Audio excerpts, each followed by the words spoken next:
Well, I said it would be a couple of minutes. I was lying to you. It's even quicker than that. TSM and Aurora are ready and raring to go. We're into Nuke, and Aurora have a pretty sick streak on this map lately. Let's see if they can keep it up.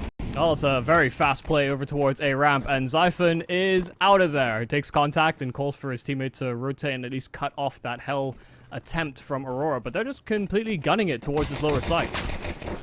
Oh, that's such a horrible position to be in. If you're Xiphon, though, you just know you're going to get overwhelmed, aren't you? Deco is going to find his counterpart on the pistol as well. Deco versus Acor should be a pretty fun matchup in this particular series. And Alltex has found that one kill in return, but the main problem for TSM here is just the lack of a kit, and Aurora have a full control of the site, which of course is incredibly hard to retake. And at the moment it looks like TSM aren't even going to consider it. They might want to save their Kevlar. They do have the 2 sets of dualies that I have kept over, so I think they're playing exits pretty much. Yeah, I think you could tell from just how slowly they were approaching the pistol retake that they weren't really considering it. And it's only one player that actually does survive on either squad, but Aurora do come away with that round win. They should have no problems collecting into the second round, though the fact that Alltex has saved those dualies and the armor would sort of lean yourself in the direction where they actually are going to likely invest around it. See Xiphon buying into the Deeg immediately, and well, they will join them on an MP9. Yep. Going to be interesting to see how that goes. Oh, in fact, Alltex gets given a FAMAS. I guess that's actually one thing I've seen a couple of times recently. I have seen when you do save on a pistol and you get that sort of 20-50. I have seen people, if you've got the Kevlar available to you, yeah, you just straight up buy the FAMAS, even though people, we know there are lots of FAMAS haters out there for good reason, but it's worth it on a round like this, I feel. Especially on Nuke, you know, with very long distance gunfights in certain areas, an MP9 will not serve you the best. I'm a big advocate for MP9 over FAMAS in a lot of instances, but yeah, certain scenarios where it doesn't make sense. The main thing that TSM are going to have to get past on this map is just Aurora's, I guess you could say, record and just their prestige on this map almost. I had a chance to cast and see a lot of them at ESL Challenger Yongchipping on this map, of course, and they looked really good on it. I believe all the 3 they played, they won. They had a pretty famous 16-14 over Falcons. They beat Mongols and Complexity on Nuke. So you have to expect good stuff from them here, even though that's obviously pre-player break. Lots of things have happened since then. But they haven't lost since that little streak at Yongchipping. They've kept it up.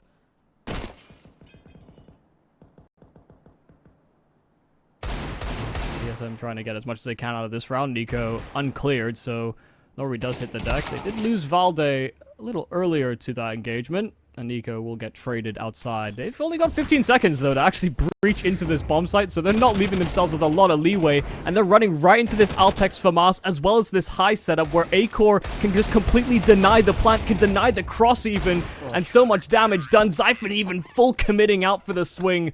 Bomb was dropped on the site. Result knew he didn't have time, and Xiphon didn't even let him escape with his life. TSM pull through off the 4 spot. Always an annoying one for Aurora, because now you know you're just embroiled in a 4-spy war battle, which leaves you on only Deagles and a Tech 9.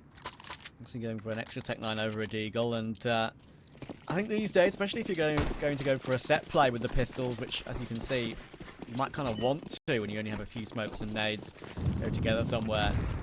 The Tech 9s will be a bit more potent than those Deagles. Maybe long discussion, but maybe Snap Tap could help with those Deagles, right?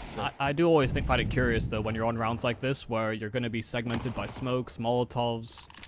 The lack of investment into flashbangs does feel like the best way you can close the gap often on these pistols. But, yeah, they're just going to take dry fights, and they're going to get outgunned, because TSM have the better weaponry.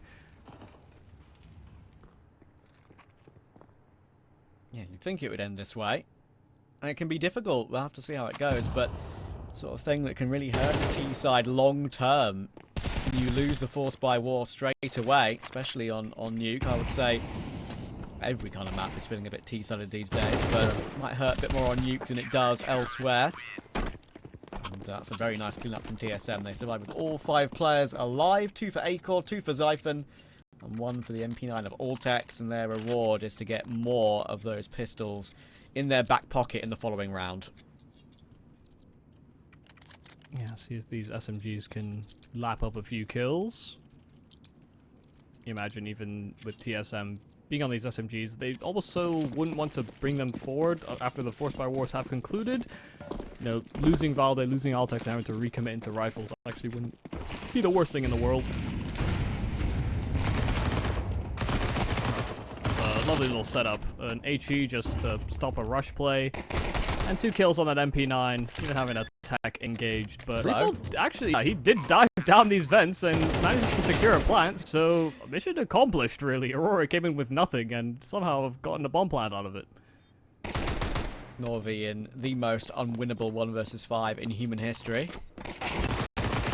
You'll get one more dink, though, actually. Aurora will be pretty much delighted with the result in that round. They couldn't have hoped for anything better to get a bomb plant after...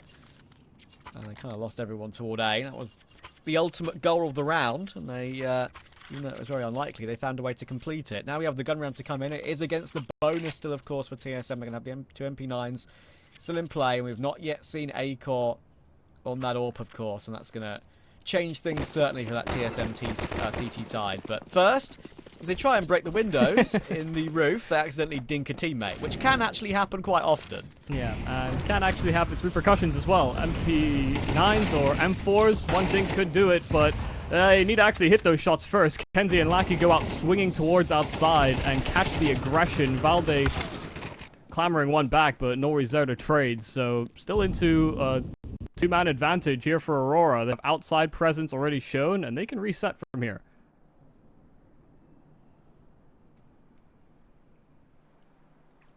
Kind of gone catastrophically wrong so quickly for TSM. Yeah, they can just take their time now, Aurora. They don't need to pounce on anything too ridiculously fast.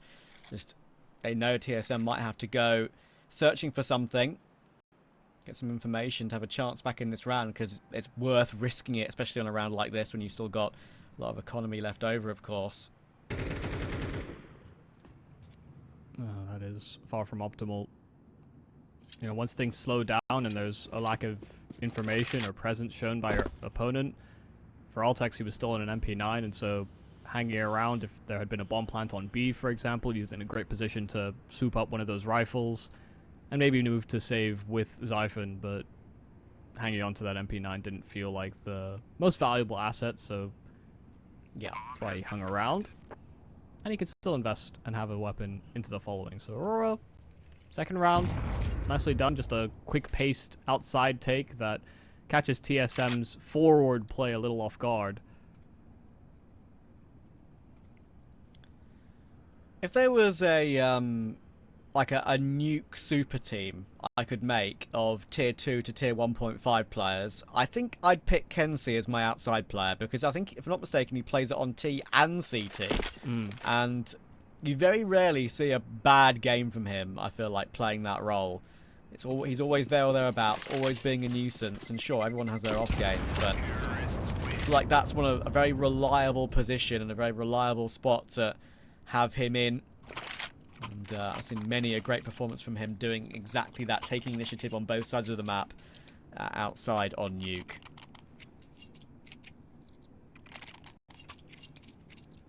He kicked off the round, so that was the main part to help Aurora get their second.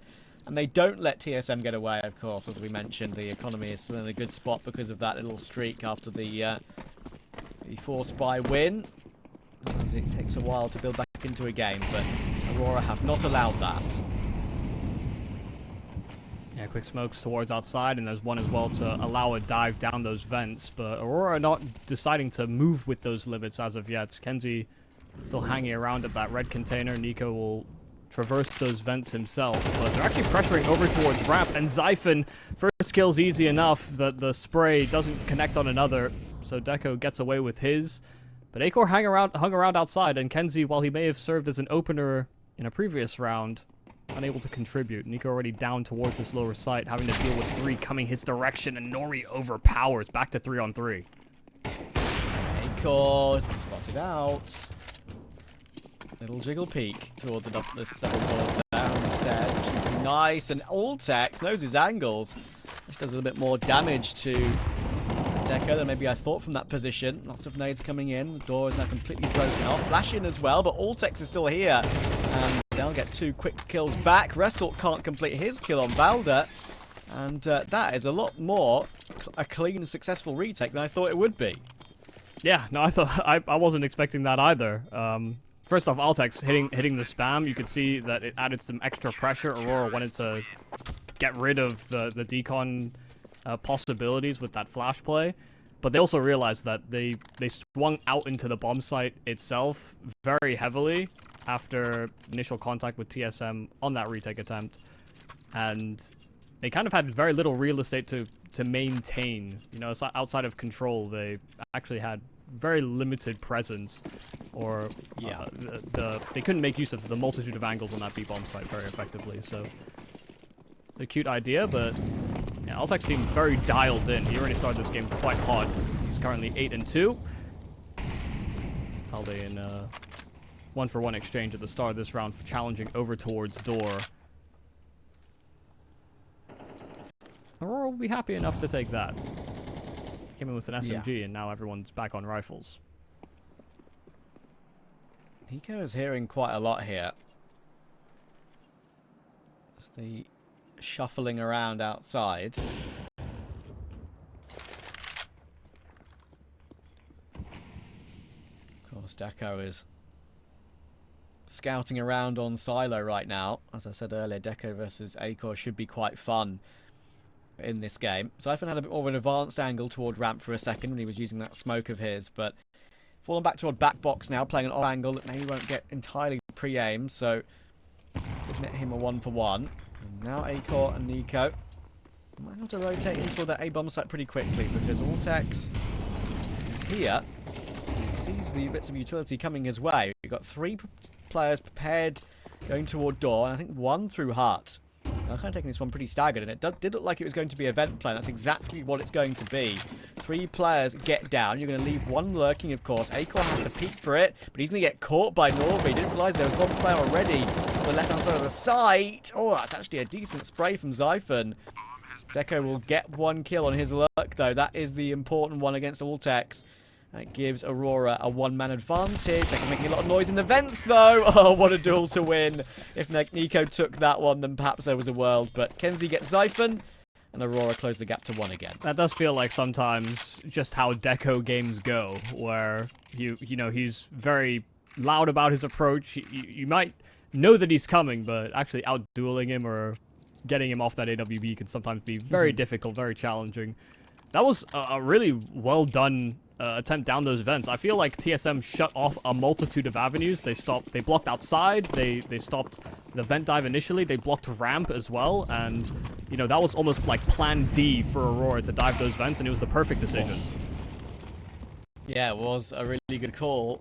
Fortunately for Acor, peeking ramp on top of the box at that angle was not a good call for him. Deco has bested him on this occasion. And of course, leaves a lot of real estate on the map, and results from Nico and Valda in the meantime as well. He was our player to watch, and he'll not be top fragging just yet, but you can expect a reliable number out of him. And now in a 4 versus 2, Zyphon and Ultex probably have no choice but to save, and at least try and find somewhere safe to save, because Kenzie's already hunting. Yeah, I'm not really sure how Result managed to get away with 2 quick kills like that. You know, it seemed like TSM almost panicked as soon as they lost that presence in at ramp, quickly clamoring to try and get some real estate back on B, but Result with a good timing to come out from door. You just think after getting that main kill, 2 players swinging him from the bomb site, he probably shouldn't be getting away with another. But that can be the magic of Aurora sometimes. Players getting multi-kills when they really shouldn't. You know, whether that's Nori, Result, Kenzie, Deco. You know, Lackey even sometimes can have his days. I feel like that usually happens on Ancient, if any map. True. Yeah, Lackey is obviously, he doesn't need to be the person to frag in this team, but if he does, it's definitely a welcome addition to the scoreboard. And yeah, I think one of the things as well. Oh my goodness, Deco! I'll get back to that in a moment. He's been, I think, double dinked there through the corner of the fence. Yeah. Valda with the FAMAS now locked on the corner, and there are the entries from Wrestle. Sometimes he just has those rounds where he is unfaceable. Oh my god, and Deco tried to dive the vent at inopportune time. Nade dunking Nico as well in heaven, who quickly vacated after getting tagged by the AWP earlier from main. So, yeah, TSM in another situation where they saved. These kills were far from orthodox, far from standard, but good recognition once again from Result. This is why we had him as the player to watch. He's a player that can very quickly realize gaps.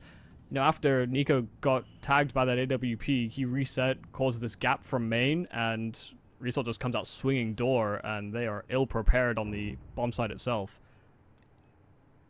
Yeah, Acor might not even save here as well.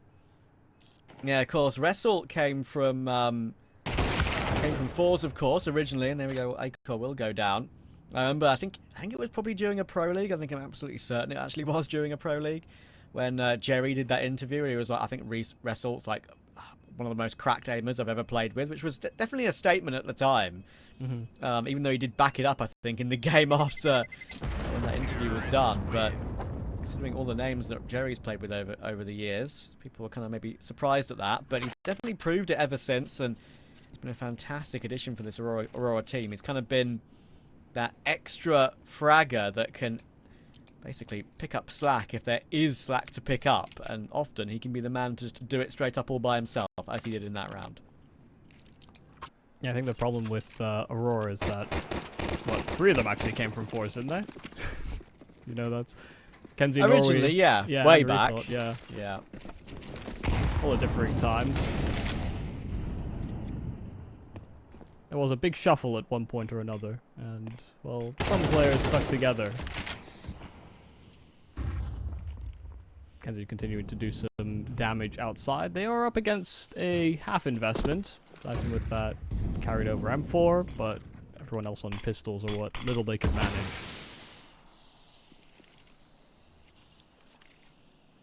Don't think anyone's going to really be getting caught off guard by Acor playing around those smokes. Aurora being very hesitant, and they're giving the pistols the respect they deserve.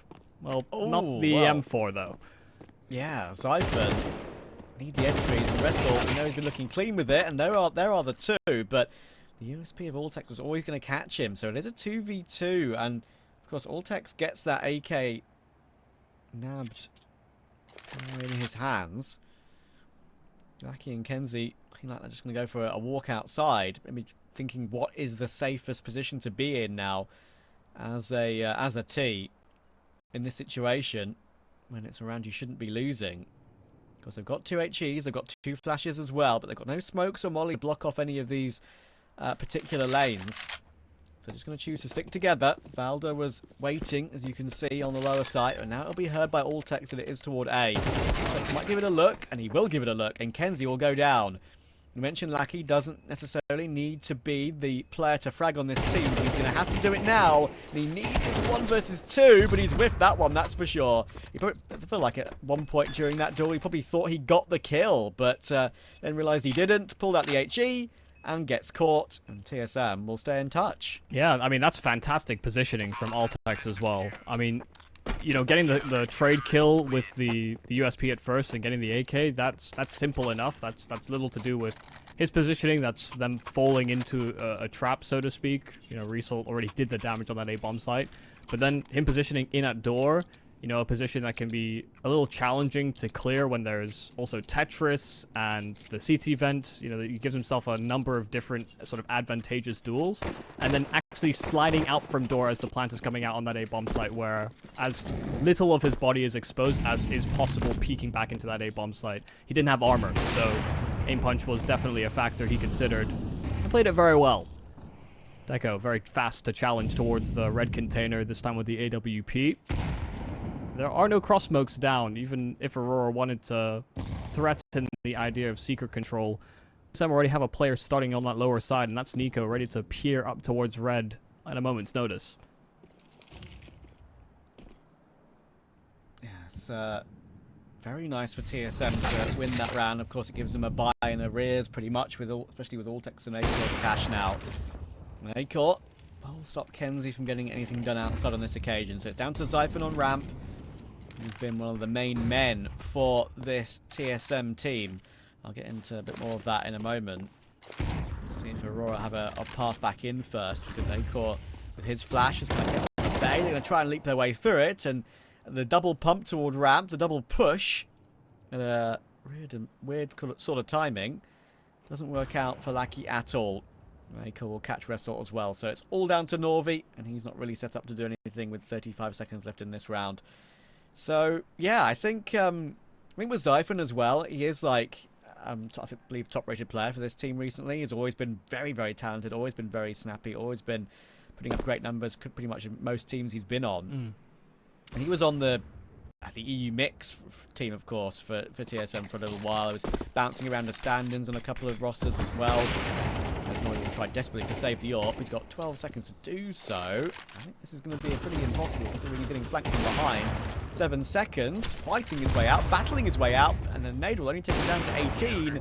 But finally, Acor from Silo will remove it. But yeah, I think even though Zyphon's been really, really good online, and of course the RMR Close qualifier is online, you look at the teams they're going to have to play in that RMR Close qualifier, like Paravision, Sangal, Bleed, Bait, Sure. Ents, Gamer Legion, Koi, Monty. That, I think, is going to be too much for them, even if they do play well. Yeah, I mean, there are a lot of teams further along in their journey than TSM, who have basically started over towards the end of last season. So, no, I do agree. There are healthier candidates, but I think given how quickly the foundations have kind of come up on TSM with this new core, I actually have high hopes for them to do quite well in that close qualifier. Just because I think they're playing much better than any other team would, given the lifetime of this roster. Yeah, I think that's fair. And, you know, if you look at teams like OneWin, for example, who definitely aren't there yet with that roster, you look at, you know, Gamer Legion, who, while I trust in them to make it, are still a very young team. You look at Ents, who kind of feel like they're kind of nowhere. You look at Bleed, who have all the experience but haven't got consistency yet. Like, there are opportunities, without a doubt.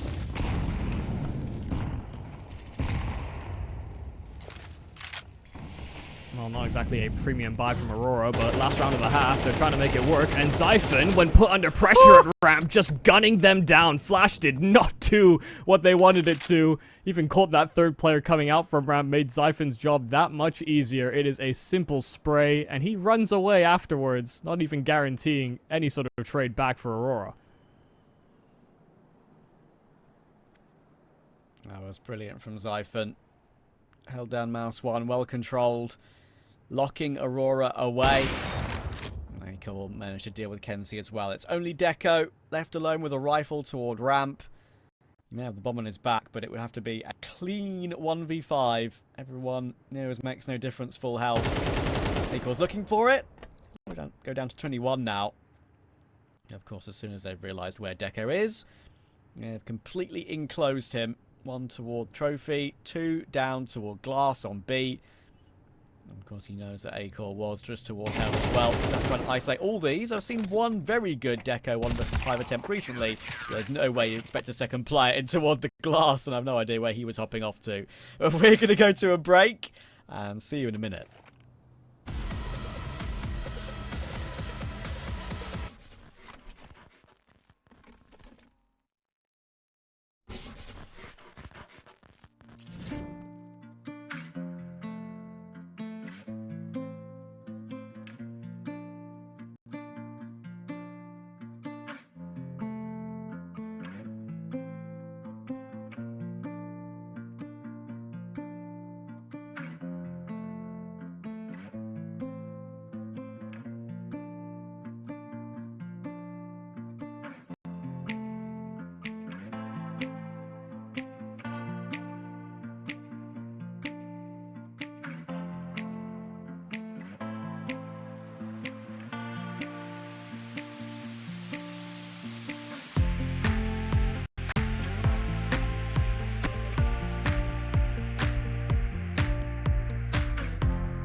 it's not exactly honours even between TSM and Aurora, but I think both teams will be at least content with that first half. TSM managing just to edge into that lead after they had a good start, and Aurora at least getting a good number on their T side. But now, second half, pistol round, Aurora, they're going to need that good start. Yeah, they had a lot of great shooting from Zyphon and Altex on the side of TSM to really prop up some of those rounds on CT.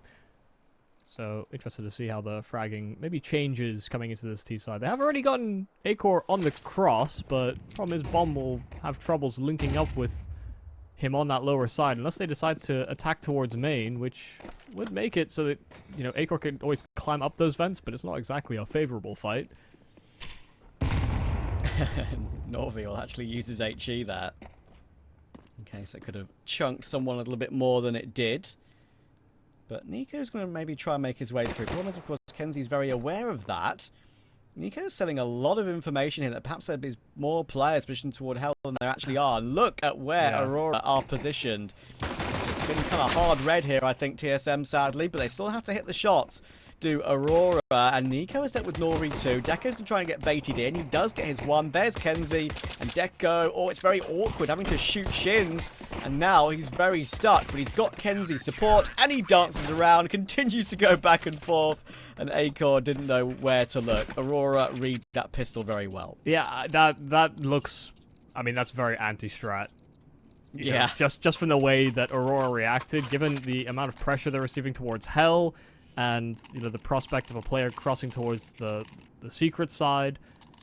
You know, there were still a heavy amount of players, rather, that actually couldn't sort of safely cross towards outside or get back to that lower side, and it was only courtesy of the Nico distraction that they were able to manage that. And Aurora had 3 on B. Yeah, they definitely seen that one from TSM before. And no hesitation whatsoever from Aurora in the following round. They want nothing to do with TSM being given time to maybe talk about their gun round without using a timeout. Full W key, and that's what I love to see from Aurora. 3 for Lucky on the MP9. And we're back even immediately before TSM get their guns in play. Obviously, we were given a choice going into this broadcast day, Yumi, about what match to do, and there was lots of choices, like particularly, I think at one point Sora and Sashi was on the menu before that got rescheduled to an earlier time of the day. Of course, Z10 Sangal and lots of other matches. This one sort of, it jumps off the page, even though we had an opportunity to do like 9 Pandas Koi, purely because of the name value of both teams and how close I actually think it could be, maybe with the sort of the rankings being deceiving as well. Yeah, they are much closer than the rankings would indicate. You know, again, TSM are earlier in the journey. Aurora had the most condensed part of their calendar just at the end of last season. Nico does find a kill towards the lower side. Zyphon as well finding another. And Altex is finally activating on his lurk after he hears the presence from Deco rotating down. But it might be a little too late. Damage has already been done. Altex does flank out Deco. Nori repositions right into Zyphon's crosshair. Very aware of a double doors swing. Resol just making his way down towards the ramp, now spotted, so Valde on his lurk towards the top side can reconvene with the squad, or even just still separate in an effort to hunt this weapon out of Resol's hands. He is not committed to this retake, wants to save this FAMAS, the kit and the smoke, all the same. Just a outside into lower side attack where Aurora did actually get their rotates down, but this came off unfavorable in those opening set of trades. It's a good sign for TSM when you've got the likes of Zyphon and Altex fragging really well together. Terrorists win. I think maybe some people will look at this team and say, okay, well, I feel like Nico wasn't entirely known for his high numbers, and Valder, of course, is in a different era of his career. Is it really going to be down to 2 riflers and then Europa Acor? But if they get some consistency and keep form up, then yeah, it's a promising progression. Let's put it that way. It's not like they're anywhere near, you know, getting themselves toward lands like Aurora have, and even getting some playoff appearances, but there are good signs, and this round is going to be a great call, I think, because Deco is caught in the middle of no man's land. The fast A-pop works to perfection. They even blow up the smoke in main, and Nico's ready for that. Oh my god. Aurora were so ill-prepared, up close hut, and gets ran down by a Mac-10. That's a great decision to pace up like that on the side of TSM. Aurora wanted to get in their face with the big, heavy AWP investment, and they get just nothing out of the full buy. Yeah, it tells a very long tale of how unprepared Aurora actually were when, as you say, you have your AWPer on the edge of the hut entrance. I think he was probably planning to put himself there, and then I guess if a slow round comes his way, he shifts in and takes a pick right in toward lobby, which is very common. But yeah, that was a great call from TSM, especially when you have the Mac-10 in play, of course, as well. And actually, Zyklon is continuing to play very aggressive. They are going into a couple of pistols there. They do need to be careful, but they are being. They get one more, but he'd need a couple of tasty headshots, and that's not going to happen. Siphon will add more to his tally. Triple kill, 18 and 8, matched by Ultex, and that is a pretty clean, what's that, 36 and 16 between the two of them. Yeah, I think it's so cool as well for someone like Ultex, you know, as a player with probably the least rapport coming into this roster when they decide to move full Danish. For him, it must be so nice to be able to put up numbers like this, comparable to what is supposed to be sort of your star rifler. Ultex is not really, in my opinion, supposed to slot into that role, but he's been doing a bang-up job, you know, from the CT pistol to, I mean, basically every round on CT side, now transitioning, you know, to a decent degree here on T. I feel like Zyphon has definitely had more punch now we're in the second half, but there's only so many rounds that have been played out, only so many kills to go around. Yeah, I know I mentioned Joey spoke about how much he loved Risort when they were playing together, but to be fair, I remember the interview when Zyphon made, and it's easy forgotten to be fair, because it is genuinely a long time ago now. Zyphon's still young, it deserves to be mentioned, but he's played in major playoffs, like he knows his way round Counter-Strike and round all these maps, and I think it was Nikodol that said he's got some of the most cracked aim I don't think I've ever seen. So another example of him being held in high regard in the Danish scene. Man, teammates and having good words to say about their teammates is... Who would have thought? Yeah, I know. Why wouldn't anybody throw smoke? Well, he didn't say that about anyone else, to be fair. He only mentioned Zyphon, so there you go. There we go. Oh, immediately destroyed by Acor. And this is kind of getting a bit out of hand for Aurora now. This round has completely fallen apart on what was their full purchase. And that's purely down to TSM winning their aim duels outside. Yeah, and these were fairly vacuum fights, you know, no flashes as precursors to those duels. Didn't feel like you really had a cutting edge on the TSM side to have overpowered them. You know, it did just come down to aim. And Valde as well won't lose out on his aim when it really came down to it. Norway trapped in at the door.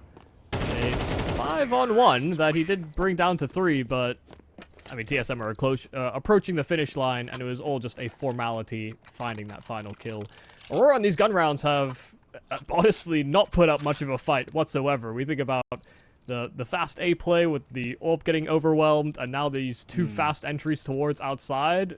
They were hoping for more punch out of these big investments, but TSM are honestly just brushing it aside.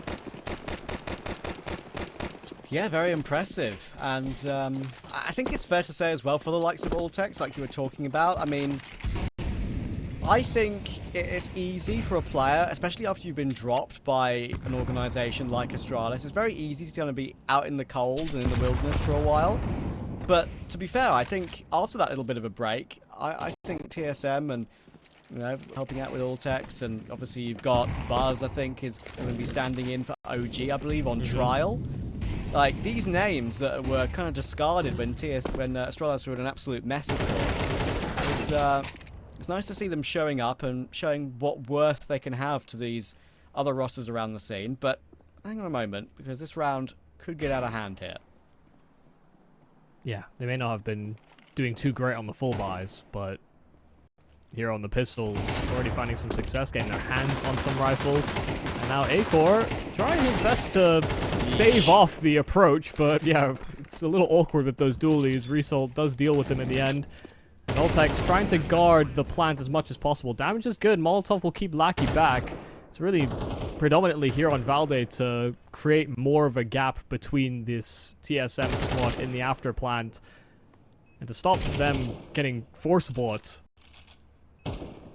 Yeah. The question is, do they know the HP? Do they know it's so very low? Altex does a smart thing on low HP by getting his one and then falling back, and he makes sure he catches Result as he drops down. That was a kind of half-hearted retake attempt there from Aurora. They didn't exactly go together when you kind of would want to when they're on low HP, but to be fair, I think it was always a long shot that they were going to win that retake anyway. Yes, he does. Especially with no armor, right? Yeah. So far away from the bomb, it feels like, when you were playing in secret, but you see a number of players getting caught out in that position these days. But you think about the idea of them being so half-hearted. You know, Deco could have been the first to swing out, take that contact from Altex, set up the AK, and you know, Deco doesn't even save anything of value. No weapon, doesn't even live. It's just, it's a little questionable as to why you didn't commit a few more resources if the rifles that you had attained were willing to challenge it.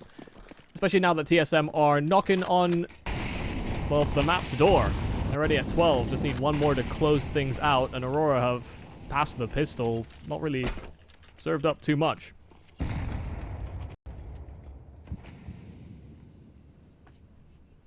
Yes, it's been very clean. And this is going to break that streak I spoke about earlier. The very, very impressive streak for Aurora. If they can get over the line here, TSM. As I said, that dates back to Yongshiping. That streak of beating Falcons, Mongols, and Complexity, all good Nuke teams. And of course, continuing that post-player break against Pera, Bait, 3D Max, and Space. A lot of those games being in Challenger League. So this is going to be a turn-up. That's no shadow of a doubt. Norvi doing a great job, though, trying to keep this one alive for just a little while longer.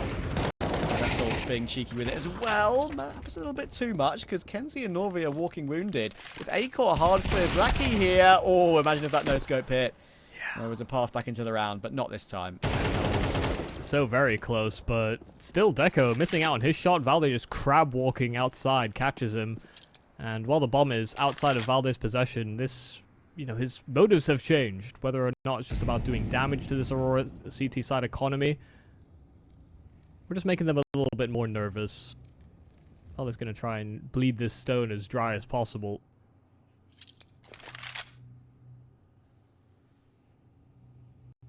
I actually don't see the value in him saving. You know, Altex on 10k. Valde himself can reinvest.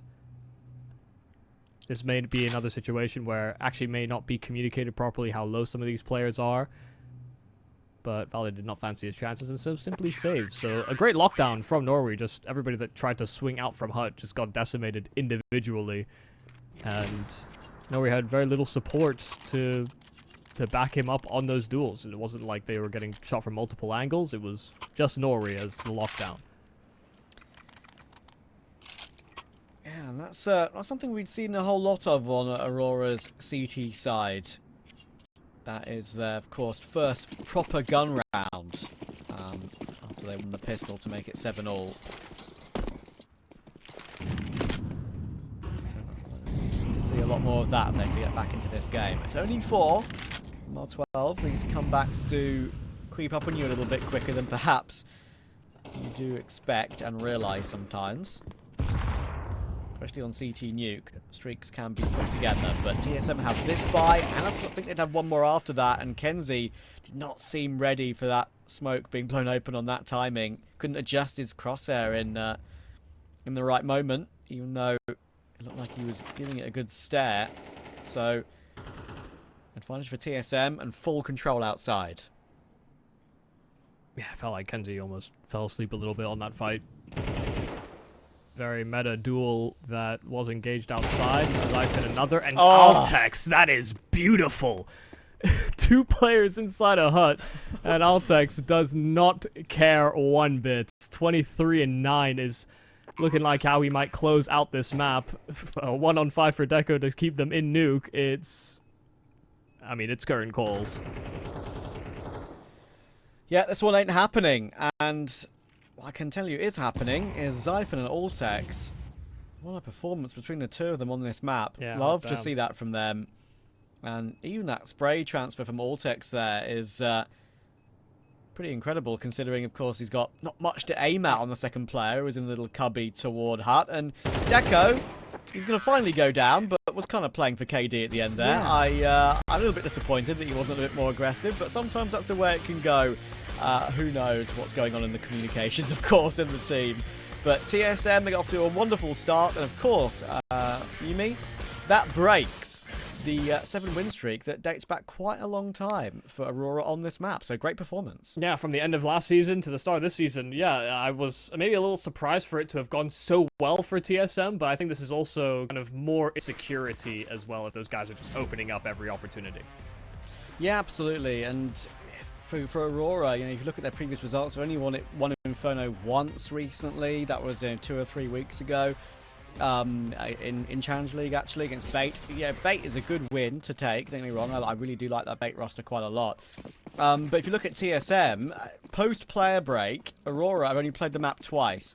TSM have played it, I mean, I'm just looking at it now, they actually played it over the player break too. So they've played overall 16 times through the player break into the new season, with some great wins as well. So I'm worried that Aurora are just going to again look very, very rusty. And his pistol again is not looking great either. They've overwhelmed B, and this is just TSM's round. Yeah, I mean, an incredibly open and shut case here on this B bomb site. The fact that Result even found one before that bomb went down was a bit of a surprise. I think getting a little rambunctious was Zyphon, peeking over the top of first orange and that smoke CT as well. But it should be a free kill for Altex. Yeah, slow creep from Deco, and the adjustment is easy. Result just trying to secure his own exit and hold onto the armor. So, a very fast-paced, very simple pistol from TSM. Just challenge up Banana, run down that B bomb site, and they found 3 kills in an instant. I think it's kind of like they've realised that as well. Like, obviously, they're not silly. They'll realise what's going on and realise the situation of Aurora, how little they've played compared to TSM.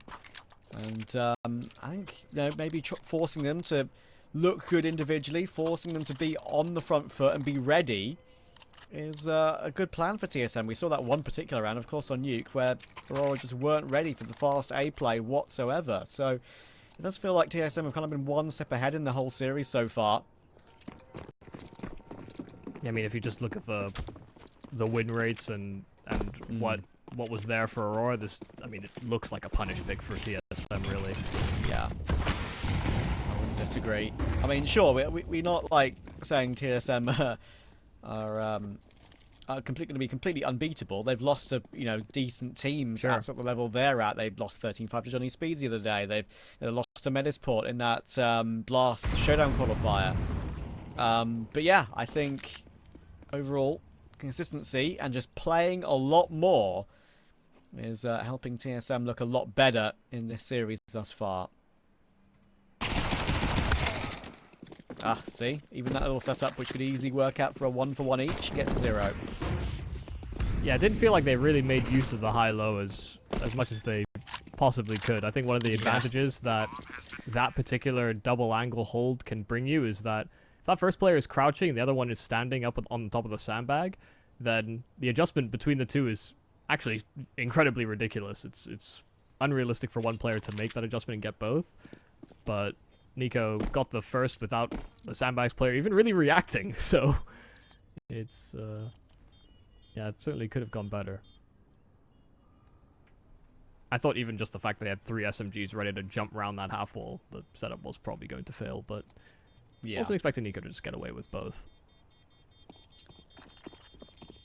Well, it's been rather fast couple of rounds here from TSM. So they didn't just gun it straight away into Banana, but they didn't hesitate for very long in that second round. And sure, Aurora get away with 3 on the save, but it's 2 pistols and an SMG. And likely targets are the apartments, or once again Banana. especially if TSM are going to continue sieging that direction. Yeah. Of course, winner of this game does play Saw in the upper semi-final for a spot in the main playoffs, of course. This is a high seed group. We've got the medium seed group going down, of course, right now as well. Paravision are 14-13 in overtime up on Monty in the first map right now. Hang on a second. There's very blind players on top of Banana. It's a 2v2 until Vada helps out. Okay. I think the risk with Lucky only on a Zeus and a USP could be done. To see if he picks up a weapon in Banana, or if he gets heard quick enough. He has kind of charged his way up here pretty quickly and will be looking for something on the ground. And he will find a Mac 10 at least. As the first thing he finds, so if he switches to something else, he will have to make noise for it. Holds the line and deals with Valda. So now it's actually a 1 versus 1, but no armor. And Nico has balls in his court right now, that's for sure. But actually, oh my goodness, Lucky plays a smart angle. He uses the headshot position next to the half wall there and almost catches Nico off guard. Oh my god. Yeah. I was not expecting as much mileage out of that round as Aurora got out of it. 4 players start B. That singular flash play, you know, you could tell TSM were completely unaware. I think Acor had his knife drawn, you know, thinking about maybe jumping up onto the half wall, but the timing for Deco to swing was absolutely perfect, and it was a lot of damage. Hell, even could have been in the round if not for Nico closing it in the 1v1. Still, a full investment was on the cards for Aurora regardless of how that round played out. AWP for Deco, a lot of util as well for Aurora to take control of territories, so see a delayed set of util over at Banana, Result as well pressuring those apartments. While Deco is smoked off on that AWP, Ikora has one of his own that is, they just sort of greets him in mid if he had stuck around. It's a classic opening bout on Inferno where it's all utility driven, no one actually taking fights. Yeah, I was, as you could hear, I was trying to maybe update you guys on some of the results going on elsewhere, of course, as the next stage of this tournament gets underway, but yeah, Aurora definitely made that round expensive.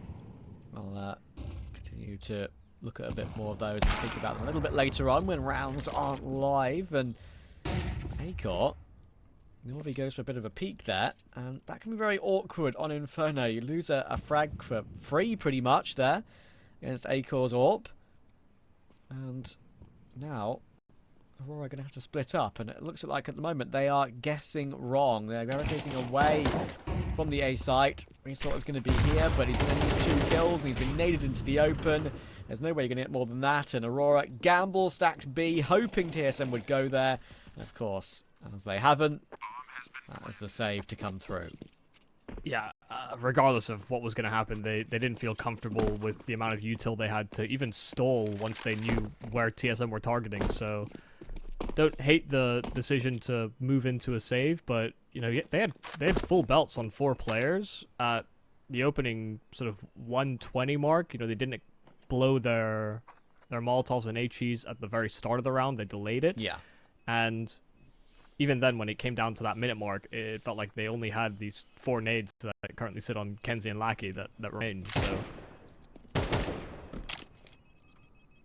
with the delayed take, you really do have to take that control. So that 1 kill that Acor is able to find on that AWP, the freebie at Banana, it basically called Aurora into a 50-50 split, where they either gamble or they play 2 and 2 on sites, and they probably still don't succeed.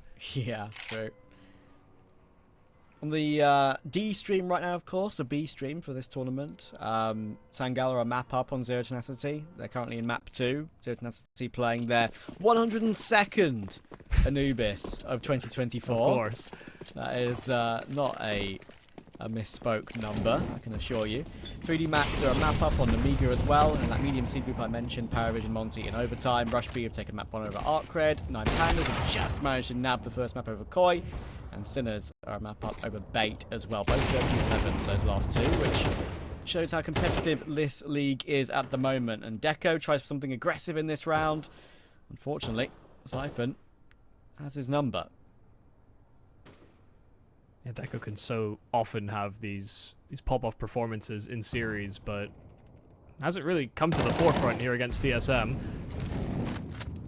Once again, tries to sort of change his approach, but it's met with a face full of lead instead. Nico trying for something over on that B-bomb site, and Resalt's unfettered aggression into the apartments has also netted a follow-up kill, so kills on either side of the map. And Resalt's still hanging around. Xiphon around the corner, prepared for that duel. Resalt maybe could have cut his losses, given that they had the man advantage, but Lackey in those apartments also overwhelmed. Xiphon is just on one this series. Yeah, that's so frustrating. That's also going to be frustrating for Kenzie, because he's going to get caught on the headshot angle.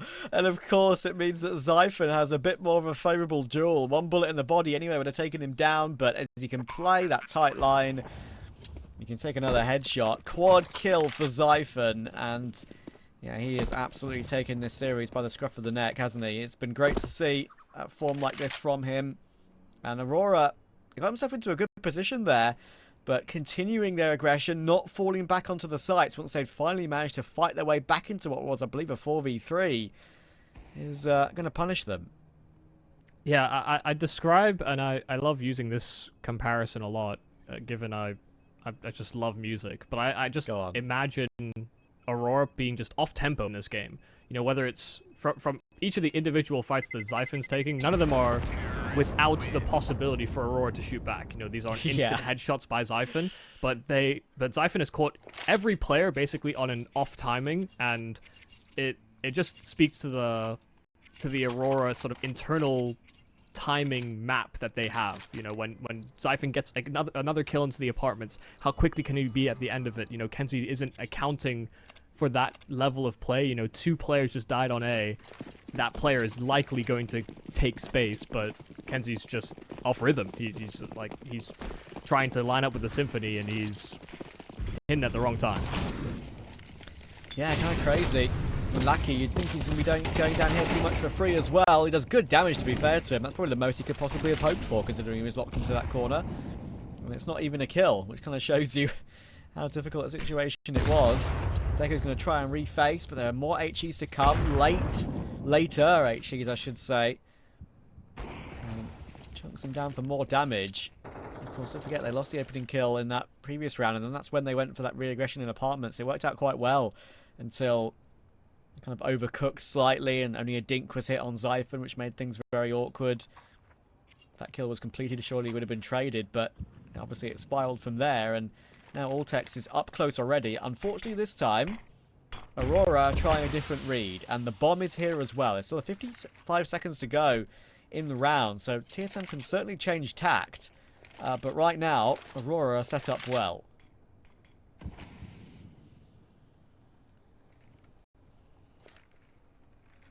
Be a slow approach, but they've got Molotovs. They have flashes, a smoke that can segment the site as well before the approach. This is far from comfortable. Deco on his 12 HP has to get out of those flames. A nice counter Molotov onto short, but Xiphon still get his, transitioning into the bomb site itself. Deco now doubling inside of that mini pit position, trying to bait and draw attention away from Resalt, but Resalt faces, and they all go down in an instant. Even with all the counter kills there for Aurora, TSM just bite back that much harder. Oh, I mean, firstly, I don't really know what Resalt's doing there. Like, I understand he's the one who's full HP. Both of his teammates are low. Yeah. He wants to take point to help out, considering he's the unexpected factor in that site hold. But again, that's the second time we've seen him do it. He kind of pre-aims an angle that doesn't exist because he's looking to try and swing wider. And the angle that does exist is the one he gets caught off by. So, yeah, that is very disappointing for Aurora, and maybe it shows their mentality in this game as well, that Lackey's gone for a Nova in the following round. They feel feeling like they're out of it already? Yeah, I'm not so sure. I do just keep seeing these examples where I just think they're reading the game on a complete off-tempo. You know, they are not matching what TSM are doing when they're going for these burst plays. They're not thinking about the possibilities as astutely as we know some of these players can. Just out of sorts are Aurora at the moment. Damn, Acor got hit in the face by a nade at the start of this round and gets hit by another at Banana, so yeah, even with no one facing him, HEs can be enough to get an advantage for Aurora, even on this weird bye. And listen, don't get me wrong, the Nova is better. It feels better in CS2 than it ever did in Go. But did Cypher just get jumpy things there? He did. That is kind of crazy. Well, the Nova's been removed either way, so lots of damage has been done. The AWP, of course, will now be swapped over to Zyphon. But again, Aurora, I'm guessing correctly, don't have the weaponry this time. It's just pistols. But classic counter-strike. It wouldn't surprise me if this is a round they find a way to win because they're baiting Kenzie into a new box here. Are they going to double check it? But I think now it's pretty impossible for Kenzie. What's he going to do? Oh, he missed a headshot on the first. And he can't convert. It never rains, but it pours for Aurora in this game. Nothing is working for them. Do you call a timeout? I actually don't know what you do. Yeah, okay. There has to be something that you can do to reset yourselves. Dear me. I mean, it's one thing that, you know, I was hesitant to bring up because they are professionals at the end of the day, and you'd think maybe this wouldn't be a factor. But we were kind of warned at one point earlier today that this could be a game that could be postponed. We'd have to, you know, stay on call, but double check which match are actually going to broadcast on this channel tonight. And then obviously it was announced like maybe half an hour later that they would be playing. Does that kind of tell the tale that they didn't feel ready today? Like, I don't know. It's a weird performance from Aurora, and I don't get me wrong. I think TSM have absolutely won this game. Obviously not won it, but they have taken the initiative to win it and deserve it from here on out without a shadow of a doubt. But yeah, Aurora just haven't seemed to be on the server, and the off-tempo comparison is all too real right now. Yeah, how fired up were they really to play TSM today? Yeah, exactly.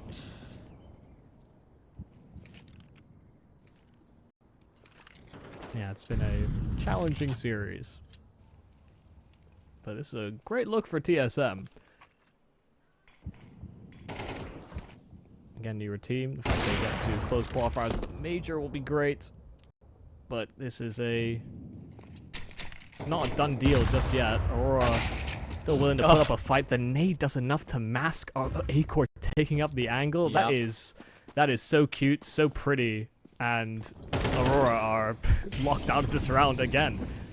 I mean, like, again, that situation, don't get me wrong, what Deco does there isn't exactly like a terrible call. Like, he wants to stay on the front foot. Just things aren't going Aurora's way. Like, it's not so whether it's missed shots, whether it's these holds not going wrong, whether it's holding a different pre-aim that's at the wrong timing and getting caught off guard, i.e. Wrestle in that one gun round where they had everyone in position.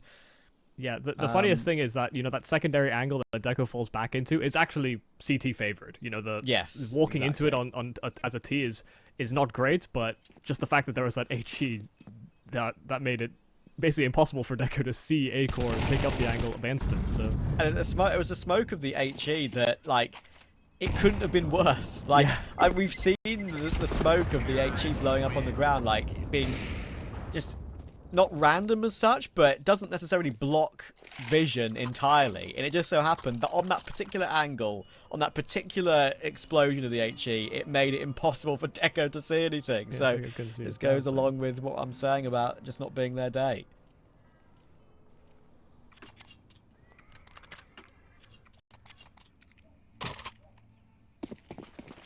Well, this is certainly some kind of an episode. Kind of hoping Monty Python can maybe get involved and we can get something completely different.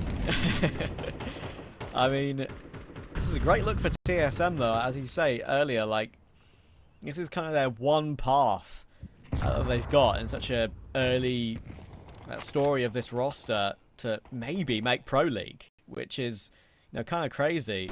They are quite deep into ESL Challenger League now this season, of course, after having placed well in the groups. That's their first game in the upper seed group as well. They have to do a lot through playoffs to get that far, of course. There's a lot of very tough teams to beat, but it's their main chance. And right now, they're absolutely taking it.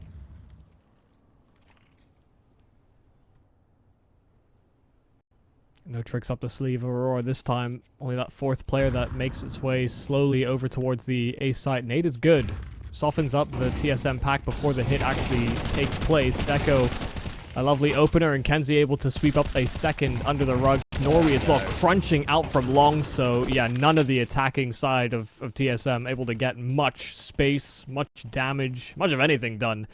It's Nico that survives on a singular point of HP, and it's unlikely he'll be able to fish anything further from this round. So Aurora aren't going out without at least a little bit of a scrap. I don't know if it's a fight just yet, but yeah, I've casted one 13-0 on Inferno in Challenger League already this season. That was 9 Pandas of a Betera, if my memory serves me correctly. And I would have been shocked if we saw a second, that's for sure. And we're absolutely not going to. Deco will clean it up. But yeah, I mean, so many of the rounds we were just talking about, of course, like things not going for them, certain scenarios. That main one that kind of tells the tale for me, it was that round where they had 4 in position toward A, and like you just don't lose those rounds if you're either 1, fully mentally engaged, 2, feeling the best you can feel. Like they're borderline unlosable, and you know, TSM found a way to win it. So yeah, it's if Aurora need 4, like they need the last 3 for sure. oh my god, splashes are great. Lucky able to get a fight down Banana, and the nades are going to finish off A-Core as well. There was a counter kill with Valdez HE, but battle for Banana won by Aurora. Yeah, great stacks of utility there.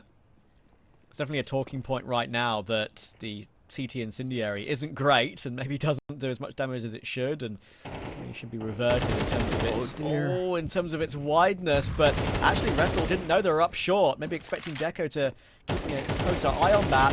He's got to tap down all techs at range, and thankfully for Aurora and for Deco, he does. It's Valda in a clutch. He tries to take a tight angle by jumping up on top of the van. But Deco has dealt with it all. Triple kill and bailing them out of a situation that once again could have got out of hand. Yeah, the fact that Deco kind of cleared towards short and then Wrestle gets caught on that timing is purely on Deco not swinging wide enough. But had he done so, you know, he also kind of gives up a very strong position. He would have had to then play from mini pit, and then short is completely open access. It's not the worst thing in the world that Deco didn't full clear it. Wrestle might feel a little betrayed, but he at least finished the round, so that's all that really counts when you're starting on the barrel of 8-0 in the first place. Aurora need every round they can get. TSM could have afforded another A-Core AWP in this round, but often you don't see it every single round on T Inferno. It's not an absolute necessity. Yeah, kind of expecting them to pace up the slower walking into the AWPs in these angles has not been grand for TSM, so here they are contacting B. It's going to be awkward for Norvi, just about gets away with it, but I think he's going to try a different path as Nico. Surely this is going to be they're going to be wary of this. Lucky will give it a glance, and he absolutely will, but it might not work out on the timing for him. Feels like an unfavoured swing, and it certainly was. Norvi toward the back of the site gets found by Zyphon comfortably, and even then A-Core at the end goes through the CT smoke on a weird timing, and every single duel just pans out perfectly for TSM. Yeah, okay. I really thought they were going to just go for a proper full layered execute, you know, guns a-blazing, but them contact walking to the mouth of B, Aurora were, quote, blissfully unaware. You know, a super defensive B-side setup. The fact that Nico was able to get himself into church and flank out Lackey is actually kind of outrageous that he's given as much territory as that. Double AWPs here for the last round of the half. Aggressive smoke thrown by Result, so challenging towards second mid. They boost Nico with a half wall, and that's a perfect position to catch Nico. Once again, try to crawl his way for some B space. Yeah, and Kenzie's got a secondary AWP in this round, which is not something maybe you expect too often on Inferno. But he is going to make it work. Vortex will go down. Aurora have had to do these rounds the hard way to end off this half. TSM have not been on lower money for basically the entirety of the game. So it's been tough for Aurora. And now in a 5v3 they have a chance of perhaps at least nab 3 on the half. Great flash though. Norvi wasn't expecting it on that timing, trying to play close to the smoke. You would think that would be a favoured position, but not when flashes come through. So Deco is the only man on the B site right now. Lucky is going to rotate in to help out. He'll be here just in time, perhaps. It'll be very difficult for them to flush out Deco at the back of the site. It's really unlucky to draw attention and try and thin the herd before it's even required of Deco, but a missed shot, that won't help. The flashes coming out from CT, buying more room and more chances there for Deco, but he's finally funneled, and it's now Valde on this bomb site that has to try and pull through. Result is so close.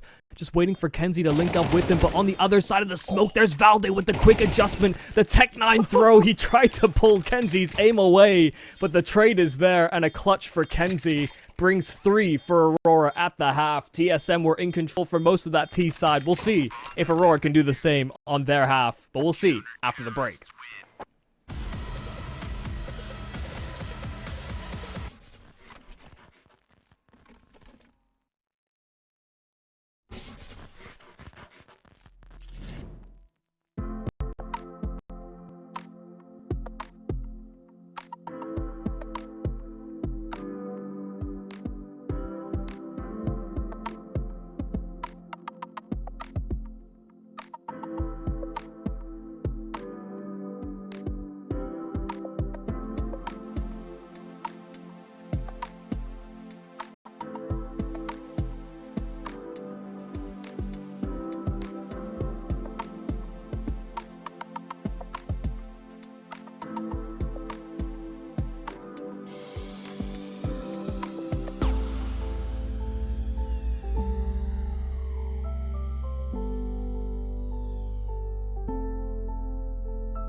Some form of Aurora rebuttal, but not a whole lot. That first half was mostly in TSM's colours, and so far the series has actually been pretty black and white.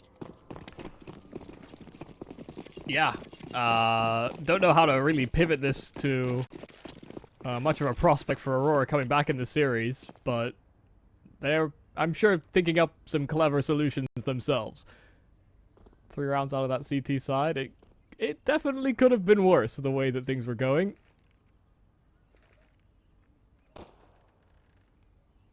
All comes down to this pistol. This is a necessity for Aurora. Broken record, perhaps, to mention that, but they've kind of been nowhere in the series. And we know that Counter-Strike is a little bit T-sided right now, so there's definitely not the end of the world. If they take the pistol, get a conversion, stay TSM force buy, could be 9-6 in the blink of an eye and very much game on. But Aurora, they're going into the stack right now. It's a pretty good read from TSM. First orange player behind the fountain. A4 already with the first tap.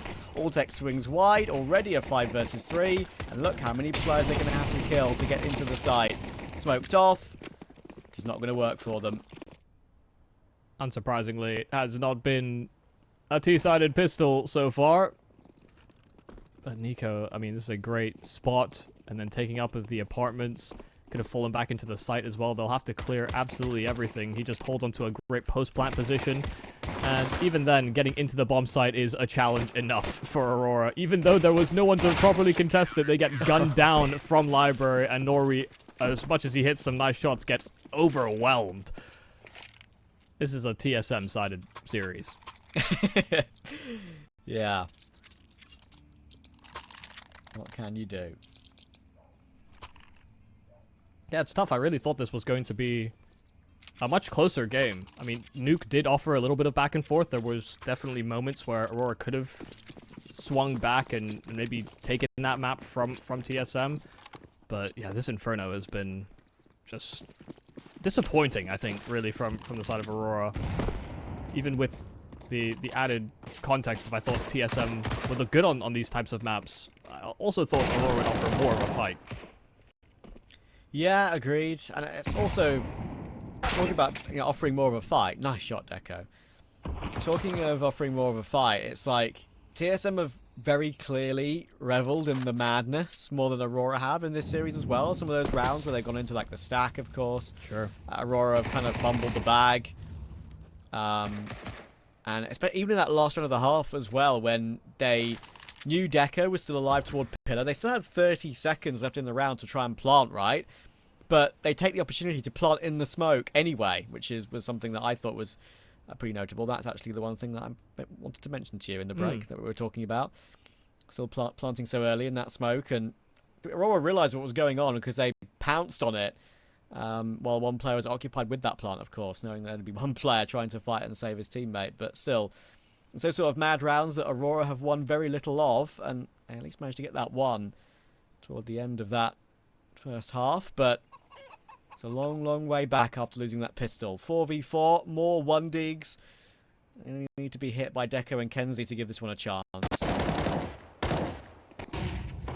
That chicken was a little distracting, but didn't distract from Altex on his swing. No following surprises. Deco had a nice shot at the start of this round, but little else is found on those pistols. 11-3. I mean, it literally has to start now. If not, TSM are going to lock them out economically and probably just close this game away.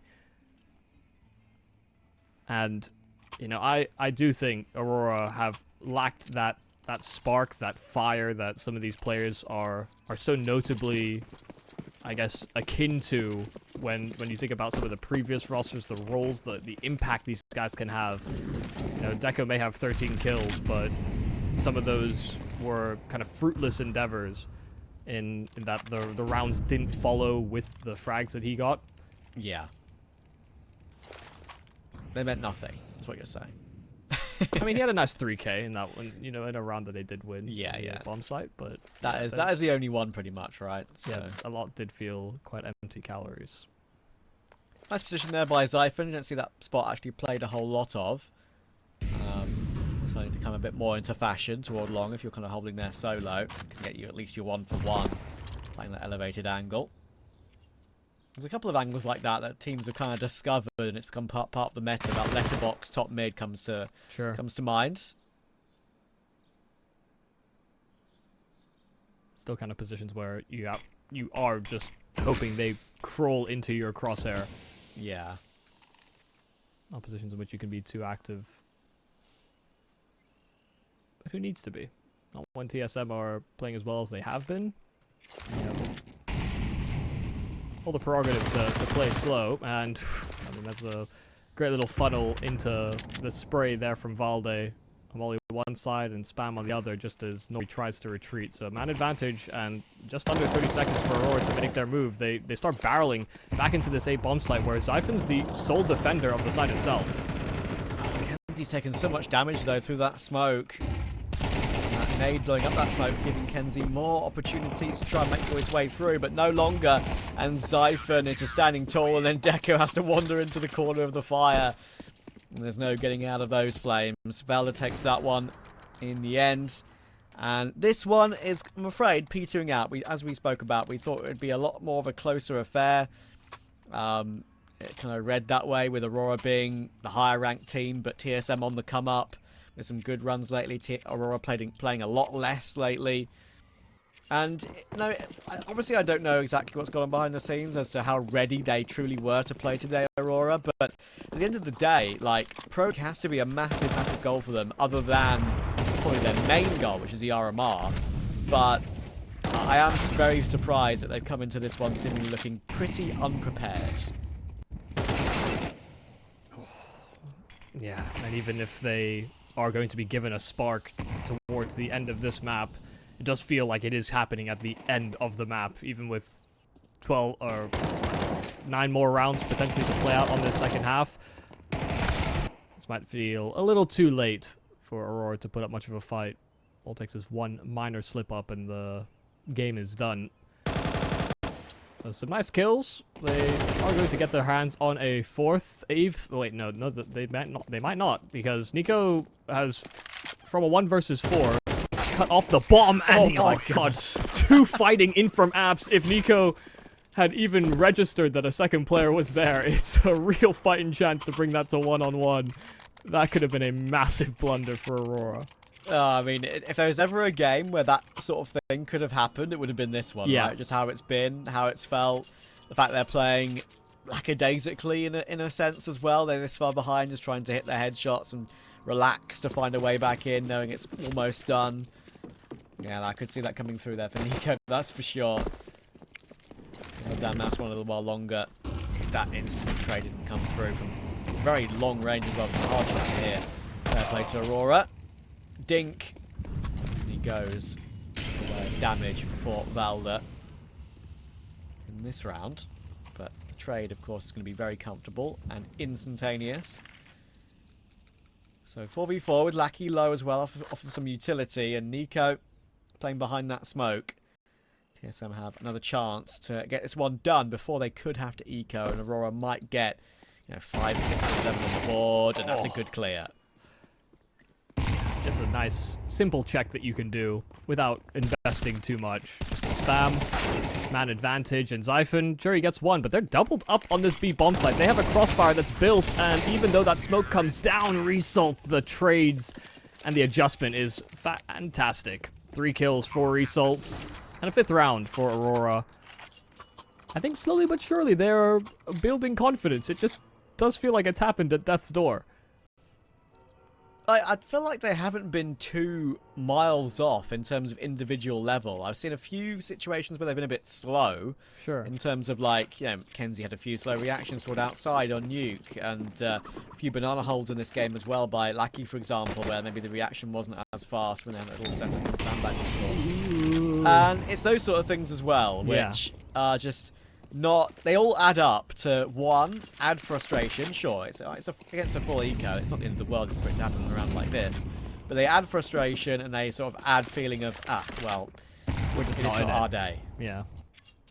I think it was more the fact that, Nor was willing to challenge towards the top of Banana.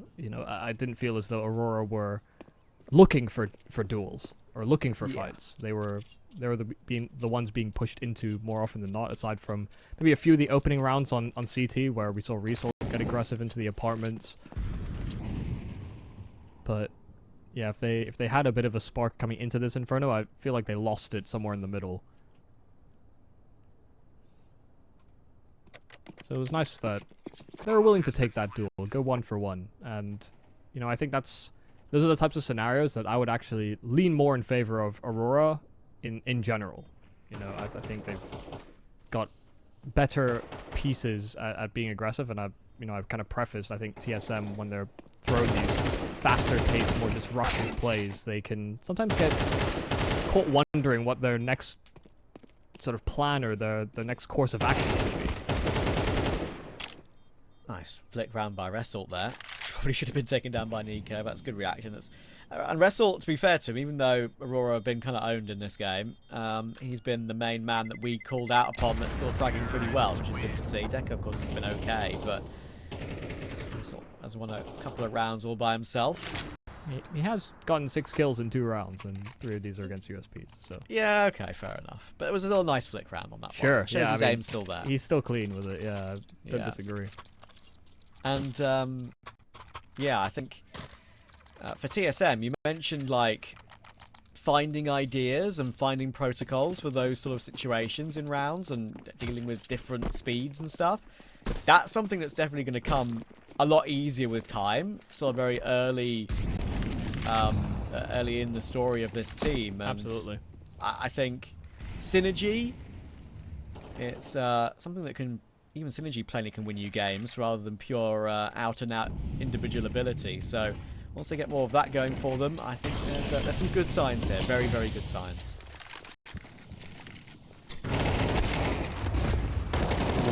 That's a pretty poor miss there from Altex, and yeah, the flash is perfect on the second, so a very nice A-take here from Aurora. Just layering utility in middle, it causes distraction, and when it comes to that apartments pop after they deal with Altex, the scaling flash is, I mean, out of this world. TSM could do very little to stop that. I mean, it does kind of feel with those sort of plays that Aurora put in, it is them playing with a bit more relaxation now, thinking, oh, we're kind of out of it. And that with that comes freedom in your decision making of, okay, this is the play we're going to make. Maybe freedom in terms of aim as well, even though maybe that's something that not necessarily they've been struggling a whole lot with in the game. It's just been mostly the tempo that you mentioned, of course.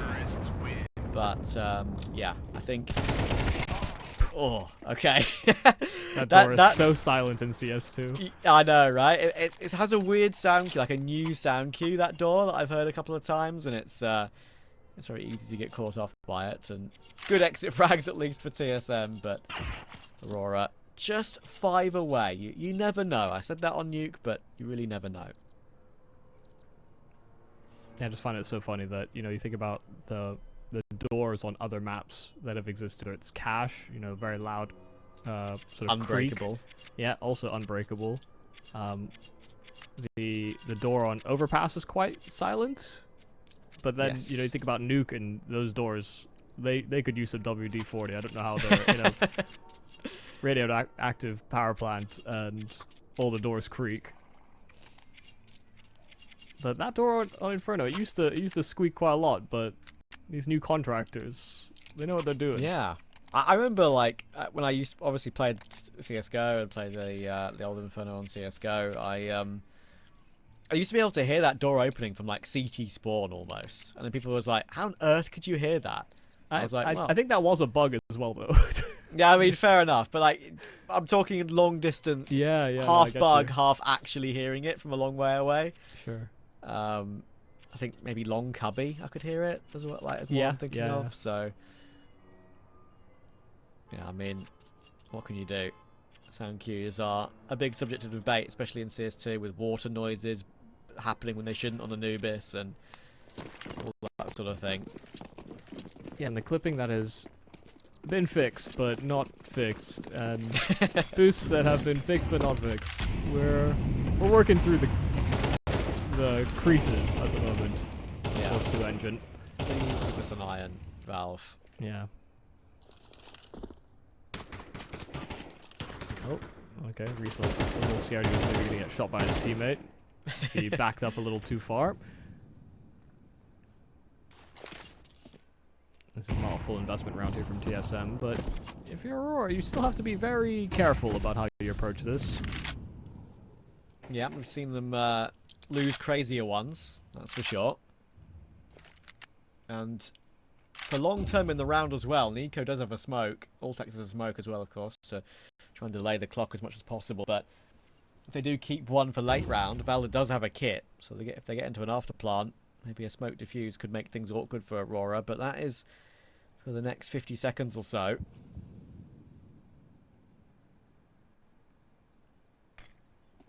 And there's that angle working out, that little angle next to the flower pot that I mentioned. When one player swings you, it can very often work out. And surely Valor's not going to walk the smoke. Surely not. He's bypassed. And then we've got a hugging in smoke as well. And it might have to be Valda, because they actually have no idea that he's going to be in this position. He's going to be looked at, though. Oh, I say no idea. That's huge. I bet Valda thought like he had something in the palm of his hand there, but ripped away. Yeah, I think Nori realized that, if Valde was still hanging around, he would have been, Arches showing some presence or Moto. The only steps he heard were from Acor quick rotating from CT, so it must have been communicated somehow that that was a possibility. Good heads up from Aurora. Perhaps the best communication we've seen from them all game in that sort of round. Yeah, I mean, they're clearly locking in a bit towards the end of this game, but it again, sort of begs the question, why now and not earlier? I only just found the key, I'm afraid. As Grindfin, they're called the locksmith. Wouldn't have picked the lock, would have just drilled a new one. that just seems to be the way things go. Well, we've been here once already in the series, and this is the moment where TSM close it out on you, because you can see in the top right of your screen. And TSM are going to have another gun round to try and make that a reality here as well. People may look at the scoreline of both of these two maps on actual TV later on, and just obviously having not watched the game, and say to themselves, okay, 13-8, that was a comfortable game, but it was a lot more comfortable than that, surprisingly. Yeah. How to tell if people are here with us live, or just looking at the scorelines after the fact. Yeah. If you're watching Cologne, I don't blame you. I understand. I get it. Yeah. G2 currently in a third map against Astralis, even though it was such a destruction on map 1. They're 5-2 up right now, and Pain, with some incredible clutches from Big Uzera, have got Mongols into a third as well. Damn, are you watching this game? That's crazy.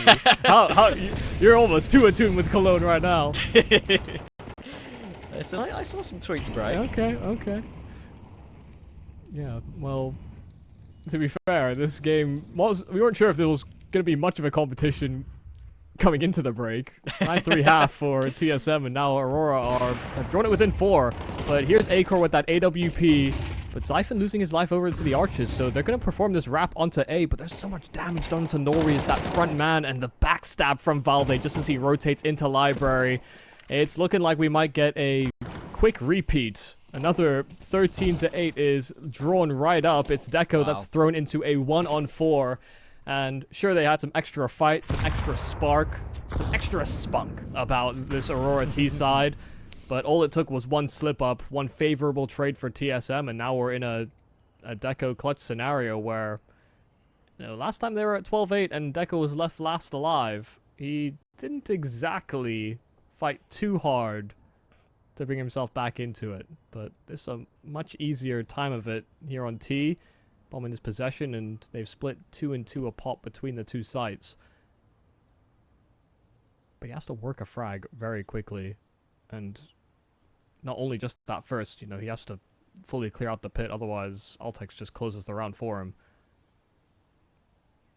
Yeah, how do you isolate both of these? 18 seconds, Acor also just crouched in the corner with Yorp. He's waiting to hit the shot, and he absolutely will. It's deja vu for Deco and deja vu for Aurora as a whole in that series. A double 13-8 for TSM. That was one of their biggest challenges yet, without a shadow of a doubt. Sure, it's not the Aurora we kind of know and love that has done so well over the course of this year so far. There's a reason they're going to be in the RMR proper and not just the RMR close qualifiers, for example. But TSM looked very,